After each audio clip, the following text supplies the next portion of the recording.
नमस्कार भारत।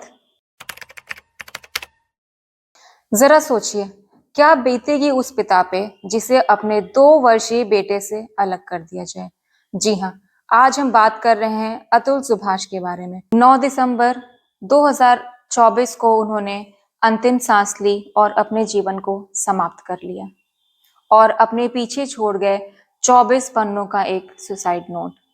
आखिर ऐसी क्या वजह थी, ऐसा क्या कारण था जो 34 वर्षीय अतुल सुभाष को ऐसा कदम उठाना पड़ा। आइए जानते हैं एक एक करके सभी पहलुओं से पर्दा उठा। इन सब के पीछे जिम्मेदार है हमारे देश की कानून व्यवस्था। अतुल सुभाष की पत्नी निकिता सिंघानिया, जिसने अपने 2 वर्षीय बेटे को 2021 के बाद से अपने पिता से मिलने ही नहीं दिया। अतुल सुभाष अपनी पत्नी और 2 वर्षीय बेटे के लिए महीने का 80,000 रुपए खर्च भेज रहे थे, किंतु उनकी पत्नी निकिता की मांग महीने के 2 लाख रुपए थी।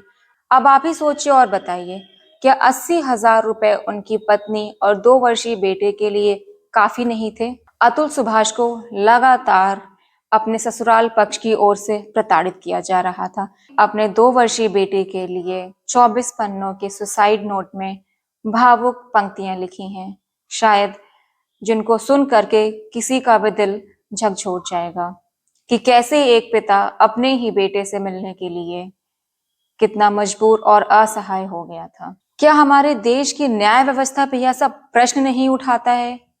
क्या हमें इस पर सोचना नहीं चाहिए? उन्होंने अपने बेटे के लिए एक तोहफा भी छोड़ा है और उस सुसाइड नोट में अपने बेटे के लिए लिखा है कि बेटे, तुम या 2038 में इस पत्र को देखना, यानी कि जब तुम 18 वर्षीय हो जाओगे। क्या ये सब हमें भावुक नहीं करता?